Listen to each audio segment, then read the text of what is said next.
বা রেস্ট। তা আমরা প্রথমে কি করলাম, গতি অবস্থা অনুযায়ী বস্তুকে দুটি স্টেটে ভাগ করলাম। একটা হচ্ছে কি রেস্ট, যেটাকে আমরা স্থিতি বলবো, আর একটা বলবো কি মোশন, যেটাকে আমরা গতি বলবো। ঠিক আছে, রেস্ট মানে কি? রেস্ট মানে হচ্ছে যখন কোন একটি বস্তু সময়ের সাপেক্ষে স্থান পরিবর্তন করবে না, তখন আমরা তাকে বলবো কি রেস্ট। আর মোশন বলতে কি বোঝায়, যখন কোন একটা বস্তু সময়ের সাপেক্ষে স্থান পরিবর্তন করবে তখন তাকে আমরা বলবো মোশন। এবার কি, এই যে রেস্ট এবং মোশন, এই দুটি শব্দ কিন্তু আপেক্ষিক। কেন আপেক্ষিক? তুমি ধরো একটা ট্রেনে যাচ্ছ, তোমার সাথে আরো অনেক প্যাসেঞ্জার আছে, এবং প্যাসেঞ্জার যেতে যেতে দেখলে কি ট্রেনের বাইরে কিছু ছেলে বসে আছে। তাহলে তুমি ট্রেনে যাচ্ছ, একটা ধরো একটা ট্রেন, তুমি জানলা দিয়ে দেখলে কি না তোমার ট্রেনের বাইরে কিছু ছেলে বসে আছে। তাহলে সেই ক্ষেত্রে কি হলো, যে তুমি এবং তোমার সামনে যে প্যাসেঞ্জার বসে আছে তোমার সাপেক্ষে সেইগুলো কি হচ্ছে, স্থির অবস্থায় আছে। এবং ট্রেনের বাইরে যে প্যাসেঞ্জারগুলো আছে, ছেলেগুলো বসে আছে, সেগুলো কি না পেছন দিকে মুভ করছে। তাহলে তোমার সাপেক্ষে কি হলো না, তুমি এবং প্যাসেঞ্জারগুলো রেস্ট, এবং ট্রেনের বাইরে যারা বসে আছে তারা মোশন। আবার দ্বিতীয় ফ্রেমে যদি চলে যাই, মানে যদি বাইরে যারা বসে আছে তাদের সাপেক্ষে যদি দেখি, তাহলে কি দেখবো না ট্রেনটা মুভ করছে, অর্থাৎ তুমি এবং তোমার সামনে যে প্যাসেঞ্জার বসে আছে তারা মুভ করছে, আর সেই যারা বসে আছে তারা স্থির অবস্থায় আছে। তাহলে আমি যখন দেখছি, যখন ট্রেনের সাপেক্ষে দেখছি তখন দেখছি একরকম, আবার বাইরের সাপেক্ষে যখন দেখছি তখন দেখছি অন্যরকম। তাহলে কোনটাকে আমরা সত্যি বলে ধরবো? এটাই হচ্ছে সব থেকে বড় কোশ্চেন আমাদের। এই বল যখন পড়বো বা মোশন যখন পড়বো তখন সব থেকে বড় কোশ্চেন এটাই, তাহলে আমরা কোনটাকে সঠিক হিসেবে ধরবো। তাহলে আমরা দেখতে পাচ্ছি যে কোনো একটা জিনিসকে ফ্রেম হিসেবে দেখতে হচ্ছে, সেই ফ্রেমের সাপেক্ষে আমরা কি করছি না স্থিতি এবং গতি জিনিসটাকে মেজার করছি। তাহলে যখন ট্রেনের প্যাসেঞ্জারটা ভাবছিল যে সে স্থিতি এবং বাইরের জন গতিশীল, সে তখন কি করছিল না তখন ট্রেনটাকে সে নির্দেশতন্ত্র বা ফ্রেম হিসেবে ধরছিল। আবার বাইরে যে বসে আছে সে কি ভাবছিল না তার কাছে পৃথিবীটা ফ্রেম এবং ট্রেনটা তখন গতিশীল। তাহলে আমরা যখনই কোনো কিছু মাপছি, স্থিতি বা গতি যাই হোক না কেন, তখন আমরা একটা ফ্রেমের সাপেক্ষে ভাবছি, এবং সেটাকে কি বলা হচ্ছে না সেটাকে বলা হচ্ছে নির্দেশতন্ত্র বা রেফারেন্স ফ্রেম। ঠিক আছে, তাহলে সেটা হচ্ছে নির্দেশতন্ত্র। এবার নির্দেশতন্ত্র আমরা তাহলে কোনটাকে নির্দেশতন্ত্র হিসেবে ধরবো? আইডিয়ালি আমরা কি করি, আমরা পৃথিবীটাকেই কি করি না আদর্শ নির্দেশতন্ত্র হিসেবে ধরি। কিন্তু সেটা কি আদৌ আদর্শ? পৃথিবীর তো দুরকম গতি আছে, একটা হচ্ছে সূর্যের চারিপাশে ঘুরছে, আর একটা কি পৃথিবী নিজে ঘুরছে, মানে একটা আবর্ত গতি আর একটা নিজের স্পিন গতি। তাহলে পৃথিবী তো নিজেই স্থির নয়, তাহলে পৃথিবীকে কিভাবে আমি স্থির নির্দেশতন্ত্র হিসেবে ধরবো? সেই জন্য বলা হয় কি রেস্ট এবং মোশন এই কথা দুটি সম্পূর্ণ আপেক্ষিক। এর কোনো বাস্তব বলতে মানে একদম ট্রুথ রেস্ট বা ট্রুথ মোশন বলে কিছু হয় না, সবই আপেক্ষিক, কারো সাপেক্ষে আমরা মাপবো। এবার তাহলে আমরা কোনটাকে ধরবো? আমরা ধরে নেবো কি পৃথিবী একটা রেস্ট পজিশনে আছে, তার মানে কি পৃথিবীটাকে আমরা ফ্রেম অফ রেফারেন্স ধরে এগোবো। আমাদের এই চ্যাপ্টারে যেগুলোই পড়ি না কেন সেটার ক্ষেত্রে আমরা ধরে নেবো কি পৃথিবী একটা নির্দেশতন্ত্র এবং সেটি রেস্ট পজিশনে আছে। ঠিক আছে, এবার এই চ্যাপ্টারে আমরা কি পড়বো? রেস্ট সম্পর্কে কিছু পড়বো না, আমরা পড়বো কি মোশনটাকে নিয়ে আমরা আলোচনা করব। তাহলে মোশন জিনিসটা কি, গতি জিনিসটা কি? আমাদের ধারে পাশে যদি আমরা দেখি তাহলে দেখবো কি না আমরা বিভিন্ন ধরনের মোশনের সঙ্গে প্রতিদিনই দেখতে পাচ্ছি নানা ধরনের মোশন। কিরকম? যদি একটা বাস বা ট্রেন একটা সরল রেখা বরাবর যায় তাহলে সেটাকে এক ধরনের মোশন বলবো। সেটাকে কি মোশন বলবো? সেটাকে বলা হচ্ছে সরল রৈখিক মোশন বা লিনিয়ার মোশন, ইংলিশে লিনিয়ার মোশন বা সরল রৈখিক বেগ। এরপর যদি কোনো একটা রাস্তা এরকম যদি টার্ন থাকে তাহলে বাসটা কি হবে? এইভাবে ঘুরবে, তখন তো সেটাকে আমরা আর সরল রৈখিক গতি বলতে পারি না, তখন সেটাকে কি বলবো না কার্ভিলিনিয়ার মোশন, সেটাকে বলছে বক্রগতি, কার্ভিলিনিয়ার মোশন। তাহলে প্রথমে আমরা দেখতে পেলাম কি লিনিয়ার মোশন, যেখানে বস্তুটি কি হচ্ছে না একটা স্ট্রেট অর্থাৎ সরল রেখা বরাবর এগোচ্ছে, তখন সেটাকে বলছি কি লিনিয়ার মোশন। আর কার্ভিলিনিয়ার মোশন যখন বলছি কখন, যখন রাস্তাটা স্ট্রেট নয়, যখন আঁকা বাঁকা পথ দিয়ে যাচ্ছে অর্থাৎ বক্র পথ হয়ে যাচ্ছে, তখন থেকে বলছি কি বক্রগতি বা কার্ভিলিনিয়ার মোশন। এছাড়াও কি আছে, এছাড়াও আছে আবর্ত গতি। যখন কোন একটা বস্তু এইভাবে কোন একটা কেন্দ্র করে ঘুরছে তখন তাকে আমরা বলছি কি আবর্ত গতি বা সার্কুলার মোশন। যেমন পৃথিবী সূর্যের চারিপাশে ঘুরছে, তাহলে সেইগুলোকে কি বলা হচ্ছে না সার্কুলার মোশন। ঠিক আছে, এছাড়াও আর কি আছে, এছাড়াও আছে পর্যায়বৃত্ত গতি। পর্যায়বৃত্ত গতি কি, আমরা যদি পেন্ডুলাম ঘড়ি দেখি তাহলে কি দেখবো না এইভাবে একটা পেন্ডুলাম আছে, সে একটা জায়গার মধ্যে এইভাবে আসা যাওয়া করছে, তার মানে কি সে পর্যায়ক্রমে একটা নির্দিষ্ট স্থানে নির্দিষ্ট সময় পর পর আবার ঘুরে আসছে। তাহলে এই ধরনের গতিগুলোকে বলবো কি আমরা পর্যায়বৃত্ত গতি বা ইংলিশে যেটাকে বলছে পিরিয়ডিক মোশন। তাহলে 4 নাম্বার পেলাম কি পিরিয়ডিক মোশন। এছাড়াও যদি আবার এই লিনিয়ার মোশন এবং সার্কুলার মোশন আমরা একসাথে দেখতে পাই, কিরকম গাড়ি যখন এগোয় তখন গাড়ির চাকাটা কি নিজেও এইভাবে ঘোরে, আবার একটা পথ অতিক্রম করে, তখন কি হচ্ছে দু ধরনের গতি আমরা মিশ্র অবস্থায় পাচ্ছি। সেই ধরনের গতিকে আমরা বলছি কি মিক্সড বা কমপ্লেক্স মোশন। আবার যদি আমরা যখন ক্রিকেট খেলি তখন বোলার যেভাবে বলটা ছোড়ে তখন কিভাবে বলটা যায় না এইখান থেকে এগিয়ে এইভাবে যায়, তখন সেই ধরনের বলছে কি প্রাসের গতি বা প্রজেক্টাইল মোশন।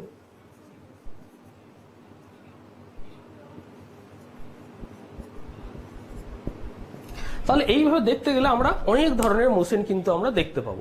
এছাড়াও আছে ঘূর্ণন গতি, স্পিন। পৃথিবী যেমন নিজের অক্ষে সাপেক্ষে, এটা যদি এইভাবে ঘুরি তার মানে কি নিজ অক্ষে সাপেক্ষে ঘুরছে, তাকে আমরা বলছি স্পিন মোশন।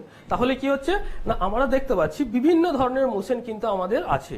তাহলে আমাদের এই চ্যাপ্টার যেটা পড়বো সেই চ্যাপ্টার মেনলি কি না এই লিনিয়ার মোশনটাকে নিয়ে আমরা পড়বো।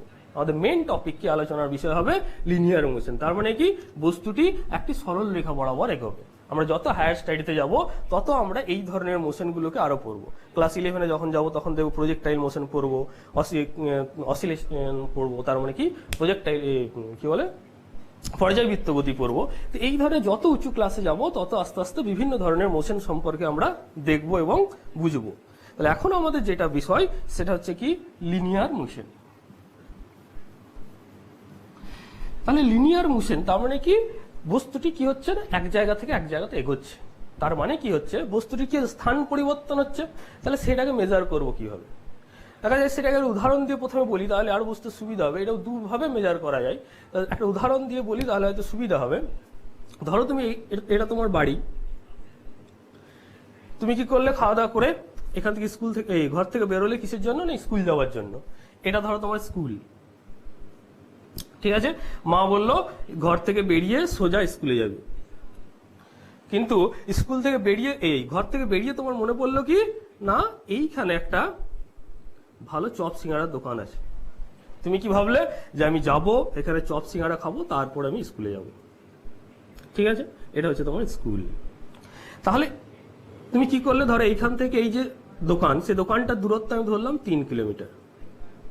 তাহলে প্রথমে কি করলে ঘর থেকে বেরোলে 3 কিলোমিটার গেলে দোকানে গেলে এখানে চপ সিঙ্গাড়া যা খাওয়ার খেলে, তারপরে এইখান থেকে স্কুলে গেলে এইখান থেকে দূরত্ব ধরলাম আমি 4 কিলোমিটার। তাহলে তোমার টোটাল অতিক্রান্ত দূরত্ব কত হলো 3 + 4, দ্যাটস মিন 7 কিলোমিটার। তাহলে তোমার অতিক্রান্ত দূরত্ব হলো 7 কিলোমিটার, কিন্তু তোমার মা কি জানলো কতটা দূরত্ব অতিক্রম করেছো এই রাস্তাটা, তার মানে কি এটা একটা সমকোণী ত্রিভুজ হয়ে যাচ্ছে। তাহলে আমরা এটাকে বলতে পারি কি √4 স্কোয়ার প্লাস 3 স্কোয়ার, তার মানে √25, দ্যাটস মিন 5 কিলোমিটার। তাহলে তোমার মা জানলো কি না 5 কিলোমিটার তুমি দূরত্ব অতিক্রম করেছো, তাহলে কিন্তু অ্যাকচুয়ালি তুমি দূরত্ব অতিক্রম করেছো 7 কিলোমিটার। তাহলে কি দুটোর মধ্যে কোনটাকে আমরা সঠিক হিসেবে দেবো? এই দুটোই সঠিক। যখন আমরা বলবো কি বাড়ি থেকে স্কুলের দূরত্ব, যখন আমরা একটা নির্দিষ্ট দিক বলে দেবো তখন আমাদের কি ধরতে হবে না 5 কিলোমিটারটাই হচ্ছে দূরত্ব, তখন সেটাকে বলবো কি সরণ। তার মানে একটা নির্দিষ্ট দিক দিয়ে দিচ্ছি আমি, তখন সেটা হয়ে যাচ্ছে সরণ। কিন্তু তুমি কত পথ অতিক্রম করেছো, কোন দিকে গিয়েছো আমার দেখার দরকার নেই, কত পথ অতিক্রম করেছো, তখন আমরা বলবো কি 3 + 4 দ্যাটস মিন 7 কিলোমিটার। তার মানে এটা হচ্ছে কি অতিক্রান্ত দূরত্ব। তাহলে এইভাবে আমরা পথটাকে দুভাবে মেজার করতে পারি। যখন আমরা দিকটাকে ধরবো তখন হয়ে যাবে সেটা সরণ, তার মানে কি প্রাথমিক বিন্দু এবং অন্তিম বিন্দুর মধ্যে যেটা শর্টেস্ট পাথ যোগ করলে যেটা পাবো সেটা হচ্ছে সরণ, তখন আমাদের দিকটা মেনশন করতে হবে। আর যখন আমরা কি করব না অতিক্রান্ত পথ বের করব তখন আমাদের আর দিকটা অতটা ইম্পর্টেন্ট নয়, তখন কি হয়ে যায় টোটাল পথ 7 কিলোমিটার। তাহলে আমরা কি দেখছি দুটো জিনিস পেলাম, সরণ এবং অতিক্রান্ত পথ বা দূরত্ব। তাহলে এই ক্ষেত্রে কি হচ্ছে, এই ক্ষেত্রে হচ্ছে কি না আমাদের দিকটা ইম্পর্টেন্ট, সেজন্য এই সরণটাকে বলা হয় ভেক্টর রাশি। আমরা আগে পড়েছি ফার্স্ট চ্যাপ্টারে ভেক্টর এবং স্কেলার, মেজারমেন্ট চ্যাপ্টারে পরিমাপ চ্যাপ্টারে কি দু ধরনের রাশি হয় ভেক্টর এবং স্কেলার। ভেক্টর বলতে যেখানে দিক এবং মান দুটোই ইম্পর্টেন্ট, এই সরণের ক্ষেত্রে কিন্তু মান এবং দিক দুটোই ইম্পর্টেন্ট, সেই জন্য এটাকে বলা হয় ভেক্টর রাশি। আর এই ক্ষেত্রে কি দিকটা ইম্পর্টেন্ট নয়, এই ক্ষেত্রে মানটা ইম্পর্টেন্ট, সেই জন্য এটা হচ্ছে একটা স্কেলার রাশি। বোঝা গেল? এবার তার এ দুটোর মধ্যে আর কি পার্থক্য আছে? আমি যদি বলি ছেলেটা কি করলো বা তুমি কি করলে, এইখান থেকে দোকান পর্যন্ত গেলে, গিয়ে শুনতে পেলে যে আজকে স্কুল বন্ধ, তাহলে কি করবে, এখানে খাওয়া দাওয়া করে আবার কি করলো, আবার ঘরে ফিরে এলে। তাহলে কি হলো, তাহলে তুমি তো স্কুল গেলে না, তাহলে তোমার সরণ কত হবে, সরণ হয়ে যাবে 0। কিন্তু অতিক্রান্ত দূরত্ব কি 0 হবে? তুমি তো এইখানে 3 কিলোমিটার গেলে আবার 3 কিলোমিটার ঘুরে এলে, তাহলে অতিক্রান্ত দূরত্ব হয়ে গেল 6 কিলোমিটার। তাহলে তুমি 6 কিলোমিটার গেলে কিন্তু কাজের কাজ কি হলো 0, স্কুল তো যেতে পারলে না। তাহলে কি হচ্ছে কি আমরা দেখতে পেলাম সরণ 0 হতে পারে, কিন্তু কোন একটা গতীয় বস্তু যার মোশন আছে, যার গতি আছে, তার কিন্তু অতিক্রান্ত দূরত্ব কখনো 0 হতে পারে না। তার মানে কি এখানে আর একটা পার্থক্য দেখতে পেলাম সরণ আর দূরত্বের মধ্যে, কি সরণ 0 হতে পারে কিন্তু অতিক্রান্ত দূরত্ব কিন্তু 0 হতে পারে না। তো এইভাবে কি করতে হবে, আমাদের দুটো জিনিসের মধ্যে পার্থক্যগুলো দেখতে হবে, এবং পার্থক্যগুলো দেখার সময় আমরা যদি উদাহরণগুলো মাথায় রাখি তাহলে আমাদের কোনো কিছু মুখস্থ করার দরকার হবে না, ওই উদাহরণটা মনে রাখতে হবে। কি আমি যদি ডাইরেক্ট স্কুল যাই তাহলে সেটা হচ্ছে সরণ, যদি সিঙ্গারা খেয়ে যাই তাহলে সেটা হবে অতিক্রান্ত দূরত্ব। এইভাবে মনে রাখলে আমার মনে হয় কোনো জিনিস মুখস্থ করার দরকারটা হবে না, তাহলে আমরা সহজেই পার্থক্য বলুক সংজ্ঞা বলুক আমরা কি বলবো সহজেই সেই জিনিসগুলো লিখে দিতে পারবো পরীক্ষার খাতায়। ঠিক আছে, এই হলো দূরত্ব এবং সরণের পার্থক্য। এবার তাহলে এগুলোকে মেজার করবো কিভাবে, পরিমাপ করবো কিভাবে? এ দুটো পরিমাপ করার ক্ষেত্রে আমাদের একক কিন্তু একই, ইউনিট কিন্তু আমাদের একই। যদি আমরা সিজিএস পদ্ধতিতে যাই তাহলে এটাকে মেজার করবো কিভাবে, সেন্টিমিটার দিয়ে, সেটা দূরত্ব এবং সরণ দুটোর ক্ষেত্রেই হবে। যদি এসআই পদ্ধতিতে যাই তাহলে সেটা কি হবে না মিটার। এবং এফপিএস পদ্ধতি, যেটা আমরা ইন্ডিয়াতে খুব একটা ব্যবহার হয় না, এফপিএস পদ্ধতিতে যাই তখন সেটা হয়ে যাবে ফুট। সেটা ইন্ডিয়াতে ব্যবহার হয় না সাধারণত, আমাদের ইন্ডিয়াতে এই দুটোই বেশি ব্যবহার হয়, একটা সেন্টিমিটার একটা মিটার, সিজিএস এবং এসআই পদ্ধতি। আর আমাদের স্ট্যান্ডার্ড যেটাকে ধরা হয় সেটা হচ্ছে এসআই পদ্ধতিটা। স্ট্যান্ডার্ড কেন না, কারণ আমরা যেখানেই যাই না কেন এসআই পদ্ধতিটা থাকবেই, তার সাথে সাথে আমরা যেমন ইন্ডিয়াতে সিজিএস ব্যবহার হয় সেরকম আমেরিকা চলে গেলে এফপিএস পদ্ধতি পাবো, অন্য জায়গায় গেলে অন্য পদ্ধতি পেতে পারি, কিন্তু এসআই পদ্ধতিটা আমাদের স্ট্যান্ডার্ড। তো এই হচ্ছে তোর একক। এবার কি, এবার যদি বলি একটা বস্তু বা একটা বাস কি করলো, এ বিন্দু থেকে বি বিন্দুতে পৌঁছালো 1 ঘন্টায় 1 আওয়ারে, আর একটা বাস কি করলো এই একই জায়গা থেকে এ থেকে বি বিন্দুতে পৌঁছালো 2 ঘন্টায়। তাহলে এক্ষেত্রে কি দুটোর ক্ষেত্রে সরণ বা অতিক্রান্ত দূরত্ব যাই বলি না, কারণ এখানে স্ট্রেট লাইন ধরেছি, তাহলে এই ক্ষেত্রে কি হবে সরণ এবং অতিক্রান্ত দূরত্ব সমান হবে। তাহলে এই ক্ষেত্রে কি দেখছি, এ গেল 1 ঘন্টায়, এ গেল 2 ঘন্টায়। তাহলে এখানে তো সরণ দুটোর একই, তাহলে পার্থক্য কি, পার্থক্য কি না এ আগে পৌঁছালো এ পরে পৌঁছালো। তাহলে কি এ সময়ের সাপেক্ষে অতিক্রান্ত দূরত্ব কি হচ্ছে কম, আর এর সময়ের সাপেক্ষে বেশি, আর এর ক্ষেত্রে কি হয়ে যাচ্ছে সময়ের সাপেক্ষে অতিক্রান্ত দূরত্ব অনেকটাই কম হয়ে যাচ্ছে। তারপরে তাহলে এইগুলো একটা ইম্পর্টেন্ট জিনিস। তাহলে একে কিভাবে মাপবো না, সেখানে চলে আসবে আমাদের বেগ এবং দ্রুতি। কোনটা বেগ এবং কোনটা দ্রুতি, যদি সময়ের সাপেক্ষে সরণটাকে দেখি তাহলে সেটাকে আমরা বলবো বেগ, এবং সময়ের সাপেক্ষে যদি আমরা অতিক্রান্ত দূরত্ব দেখি তাহলে সেটাকে বলবো আমরা দ্রুতি। এর দুটো ইংরেজি নাম আলাদা আলাদা, আমরা হয়তো দেখেওছি, অতদিন খেয়াল করিনি। আমরা একটা জানি কি স্পিড, আর একটা জানি কি ভেলোসিটি। এতদিন আমরা হয়তো জানতাম দুটো শব্দ একই, কিন্তু এখন জানবো কি দুটো শব্দ আলাদা। স্পিড মানে হচ্ছে কি দ্রুতি, মানে সময়ের সাপেক্ষে অতিক্রান্ত দূরত্বের হার, তার মানে এটা একটা স্কেলার রাশি, এর শুধু ভ্যালু আছে, এর কিন্তু কোনো ডাইরেকশন নেই। আর যখন ভেলোসিটি বলবো তখন ভেলোসিটির ক্ষেত্রে কি হবে না সময়ের সাপেক্ষে অতিক্রান্ত সরণ, তার মানে কি এর ভ্যালু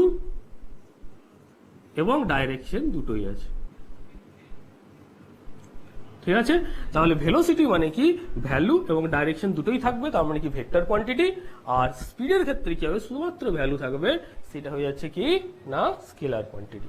আমরা দেখবো ট্রাকের পেছনে কি লেখা থাকে, maximum speed 40 kilometre per hour. অনেকে হয়তো আমরা দেখেছি কি ট্রাকের পেছনে লেখা থাকে 40 কিলোমিটার পার আওয়ার।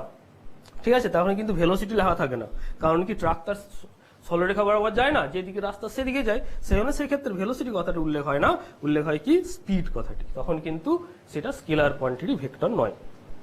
ঠিক আছে, এবার এর একক কি হবে, এই স্পিড বা ভেলোসিটি যাই বলি না কেন এদের কিন্তু একক একই। আমরা কি পাবো, এইগুলোর একক আমরা একই পাবো, কেবল পার্থক্য কি একটা দিক আছে আর একটা দিক নেই। তাহলে কি বললাম, সময়ের সাপেক্ষে অতিক্রান্ত পথ, তাহলে ইউনিট কি হবে এর, অতিক্রান্ত দূরত্ব। যদি সিজিএসএ করি তাহলে সেন্টিমিটার ডিভাইডেড বাই সময়। আমরা জানি কি সিজিএসএ করি বা এসআই করি, যাই করি না কেন সময়ের একক একটাই, সেটা হচ্ছে সেকেন্ড। তাহলে সেই ক্ষেত্রে হয়ে যাবে কি সেন্টিমিটার পার সেকেন্ড। এটা কোন পদ্ধতি, এটা সিজিএস পদ্ধতি। আবার যদি আমরা এসআই পদ্ধতিতে চলে যাই তাহলে হয়ে যাবে কি metre divided by second, that's mean metre per second. এইটা হয়ে যাচ্ছে কি এসআই পদ্ধতি। বোঝা গেল? এইভাবে কি হলো না, দুটো ইউনিট আমরা পেলাম, একটা সিজিএস এবং এসআই। এটা দুটোর ক্ষেত্রে অ্যাপ্লিকেবল, সেটা ভেলোসিটি হোক বা দ্রুতি হোক। হলো, এরপর আমাদের যেটা জানতে হবে যে সমবেগ বা সমদ্রুতি বলতে কি বোঝায়। আমাদের নামটা শুনেই বুঝতে পারছি, সম মানে কি ইকুয়াল। তার মানে কি আমরা যখন সমদ্রুতিতে যাব তখন কি হবে না, সময়ের সাপেক্ষে যদি অতিক্রান্ত পথ সব সময় সমান হয়, তার মানে কি একটা বস্তু এখানে শুরু করলো, 1 সেকেন্ডে কি গেল, 1 সেকেন্ডে আমি ধরলাম 10 মিটার গেল, আবার পরবর্তী 1 সেকেন্ডে আবার 10 মিটার গেল, পরবর্তী আবার 1 সেকেন্ডে 10 মিটারই গেল। তার মানে কি প্রত্যেক সেকেন্ডে প্রত্যেক টাইমে তার অতিক্রান্ত দূরত্ব কি হচ্ছে, সমান থাকছে। এই ধরনের দ্রুতি বা এই ধরনের বেগগুলোকে বলবো সম, তার মানে সমান। আর যদি সমান না হয়, যখন গাড়ি প্রথমে স্টার্ট করি কি হয়, প্রথম 1 সেকেন্ড ধরলাম 1 মিটার গেল, তারপরে 1 সেকেন্ড 5 মিটার গেল, তারপরে 1 সেকেন্ড হয়তো 10 মিটার গেল। তার মানে কি এই সময় অতিক্রান্ত পথ প্রতি সেকেন্ডে আস্তে আস্তে বাড়ছে। আবার যখন আমরা ব্রেক করছি, মানে যখন গাড়িটা থামাই, তখন কি হয়, 1 সেকেন্ডে ধরলাম 10 মিটার গেল, তারপরে 5, তারপরে 1 হয়ে হয়তো গাড়িটা থামলো। তাহলে এই সব ক্ষেত্রে কি হচ্ছে না, অতিক্রান্ত পথটা সবসময় সমান থাকছে না।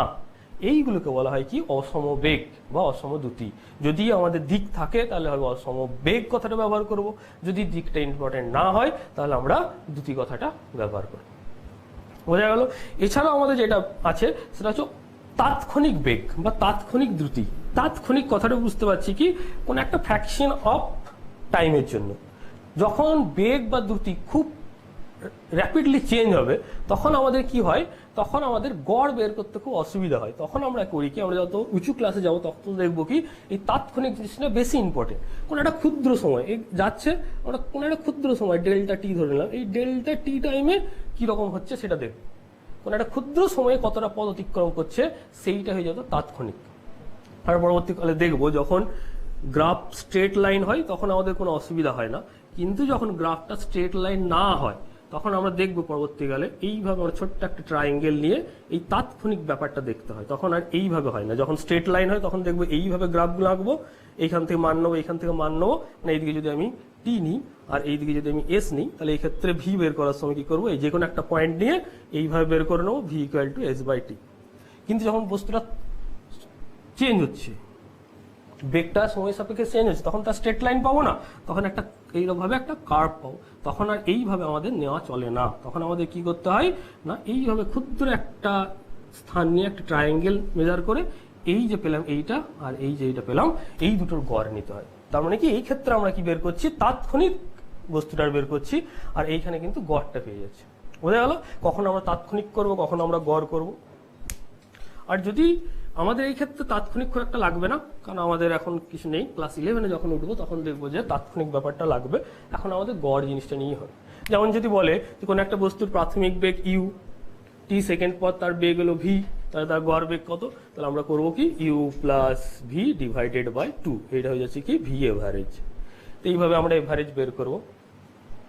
ঠিক আছে, এবার কি হলো এই যে বেগ, বেগ তো পরিবর্তন হচ্ছে, তাহলে বেগ পরিবর্তন মানে কি, বেগ পরিবর্তন বাড়তেও পারে আবার কমতেও পারে। তাহলে যদি বেগ আস্তে আস্তে বৃদ্ধি পায় তাহলে তাকে বলবো কি ত্বরণ, আর বেগ যদি আস্তে আস্তে হ্রাস পায় তাহলে তাকে বলবো মন্দন। তাহলে বেগ বৃদ্ধির হারকে আমরা বলছি কি ত্বরণ, এবং বেগ হ্রাসের হারকে বলছি কি মন্দন। তার মানে কি, যদি প্রাথমিক বেগ ইউ হয়, অন্তিম বেগ যদি ভি হয়, টাইম যদি টি হয়, তাহলে বেগ বৃদ্ধি কত হলো না ভি মাইনাস ইউ। যদি বেগ বৃদ্ধি পায় তাহলে সেক্ষেত্রে ভি গ্রেটার দেন ইউ, তাহলে ভি মাইনাস ইউ হচ্ছে বেগ বৃদ্ধি, তার হার মানে টাইম দিয়ে ভাগ, তাহলে you minus V by T যেটা পেলাম সেটাকে আমরা বলবো কি ত্বরণ, সেটাকে আমরা এ দিয়ে ডিনোট করবো। আবার যদি by chance U greater than V হয় তাহলে সেক্ষেত্রে কি হবে, মানে যদি বেগ আস্তে আস্তে হ্রাস পায় সেই ক্ষেত্রে এ সমান লিখতে পারবো u minus v divided by t, এটাকে বলবো মন্দন, এটাকে বলো অ্যাক্সেলারেশন, আর এটাকে বলবো ডি অ্যাক্সেলারেশন। ঠিক আছে, এই হচ্ছে আমাদের ব্যাপার। তাহলে ইউনিট কি হবে অ্যাক্সেলারেশনের, উপরে আছে বেগ বৃদ্ধি, তার মানে কি বেগের একক, তার বেগের একক যদি সিজিএসে করি তাহলে সেন্টিমিটার পার সেকেন্ড, নিচে আবার একটা সেকেন্ড আছে তাহলে এখানে আর একটা সেকেন্ড, তাহলে হলো কি সেন্টিমিটার পার সেকেন্ড স্কোয়ার। এটাকেই যদি আমি এসআই পদ্ধতি করি তাহলে কি হয়ে যাবে না মিটার পার সেকেন্ড স্কোয়ার, এটার ক্ষেত্রে তাই হবে।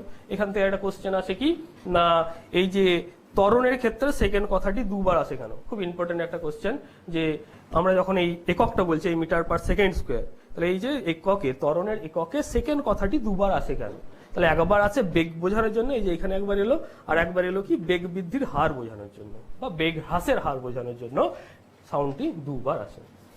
তো এই হচ্ছে আমাদের আজকের আলোচনা। এবার এখান থেকে ইম্পর্টেন্ট কোশ্চেন কি আছে, এখানে কোশ্চেনগুলো আমরা জানতে হবে সবসময়। আমি যখনই কোনো একটা টপিক পড়বো সেখান থেকে কোন কোশ্চেনগুলোর দিকে আমাদের বেশি নজর দিতে হবে সেইগুলো আমাদের দেখতে হবে। তো ফার্স্ট কোশ্চেন কি হচ্ছে, রেস্ট এবং মোশনকে আপেক্ষিক বলা হয় কেন, সব থেকে বেশি ইম্পর্টেন্ট কোশ্চেন এটা ফার্স্ট। সেকেন্ড হচ্ছে কি না, রেস্ট এবং মোশন বলতে আমাদের একটা উদাহরণ দিয়ে বুঝিয়ে দাও, তো উদাহরণ দিতে হবে সেই ক্ষেত্রে। তারপরে কি স্মরণ এবং দ্রুতির মধ্যে পার্থক্য কি, আবার কি স্মরণ শূন্য নয়, এই স্মরণ শূন্য কিন্তু অতিক্রান্ত বেগ শূন্য নয়, সেরকম একটা উদাহরণ দাও, তো সেই ক্ষেত্রে আমাদের একটা উদাহরণ দিয়ে বুঝতে হবে। তার মানে কি আমাদের এই উদাহরণগুলো যদি মনে রাখি তাহলে সব হয়ে যাবে। ঠিক আছে, এবার কি এখান থেকে কিছু কিছু অঙ্ক আছে, একটা অঙ্ক তোমাদের করে দেখায় তাহলে বুঝতে পারবেন। এমনি নর্মাল যদি বলে গড় বেগ বের করো তাহলে খুব সুবিধা, কারণ কি যদি দুটো বেগ দিয়ে দেয়, দুটো বেগের যোগফল ডিভাইডেড বাই 2 করলে আমরা এভারেজ বেগ পেয়ে যাবো। কিন্তু যদি এইরকম অঙ্কটা দিয়ে দেয় যে একটা বস্তু অর্ধেক রাস্তা গেল কি 40 কিলোমিটার পার আওয়ার বেগে, 40 কিলোমিটার পার আওয়ার, এবং অর্ধেক রাস্তা 60 কিলোমিটার পার আওয়ার, তার মানে কি অর্ধেক রাস্তা গেল 40 কিলোমিটার পার আওয়ার এবং অর্ধেক রাস্তা গেল 60 কিলোমিটার পার আওয়ার। এই ক্ষেত্রে এভারেজ বেগ আমরা কিভাবে বের করবো, এভারেজ বেগ ভি এভারেজ যদি আমরা বের করি তাহলে কি বার করতে হবে, অতিক্রান্ত দূরত্ব সেটাকে আমরা ধরে নিচ্ছি এক্স ডিভাইডেড বাই টাইম। তো অতিক্রান্ত দূরত্বকে আমি এক্স ধরে নিই, তাহলে এইটা হয়ে যাবে এক্স বাই 2, এইটা হয়ে যাবে এক্স বাই 2। তাহলে এক্স বাই 2 গিয়েছে 40 কিলোমিটার পার আওয়ার বেগে, আর এক্স বাই 2 গিয়েছে 60 কিলোমিটার পার আওয়ার বেগে। তাহলে দুই ক্ষেত্রে আমি T1 এটা ধরে নিলাম T1 টাইম লেগেছে, এটার ক্ষেত্রে T2 টাইম লেগেছে। তাহলে T1 T2 যদি আমরা বের করি তাহলে আমাদের টোটালটি পেয়ে যাবো। তাহলে T1 কিভাবে বের করবো, T1 ইকুয়াল টু হয়ে যাবে কি, আমরা কি জানি V ইকুয়াল টু অতিক্রান্ত দূরত্ব বাই টাইম, তাহলে T ইকুয়াল টু কি হয়ে যাবে S বাই V, ওই ফর্মুলা লাগাবো। তাহলে X বাই 2 ডিভাইডেড বাই 40, তার মানে কি হয়ে যাচ্ছে X বাই 80, আর T2 মানে কি হচ্ছে X বাই 2 ডিভাইডেড বাই 60, তার মানে কি হয়ে যাচ্ছে X বাই 120। তাহলে টোটাল T সমান কি হয়ে যাচ্ছে T equal to T1 plus T2, দুটো যোগ করবো তাহলে কি হবে X divided by 80 plus X divided by 120, তাহলে কত আসবে 240, আর উপর আসছে 5x, তাই তো। তাহলে এখানে যদি T বসিয়ে দিই তাহলে কি হয়ে যাবে X divided by 5x divided by 240, that's mean X into 240 divided by 5x, x x cancel out হলো, 48, তার মানে এভারেজ স্পিড হলো কি 48 কিলোমিটার পার আওয়ার। এইভাবে কি করতে পারি আমরা এভারেজ বেগগুলো বের করতে পারি। তাহলে এইটাই হচ্ছে এখানকার আলোচনার বিষয়। আর যেগুলি ইম্পর্টেন্ট কোশ্চেন সেইগুলি হচ্ছে কি দূরত্ব এবং সরণের মধ্যে পার্থক্য, বেগ এবং দ্রুতির মধ্যে পার্থক্য, ত্বরণ এবং মন্দনের মধ্যে পার্থক্য, এই পার্থক্যগুলো আমাদের ভালো করে মনে রাখতে হবে। আর এই ছোটখাটো ম্যাথ টাইপের অঙ্কগুলো আমাদের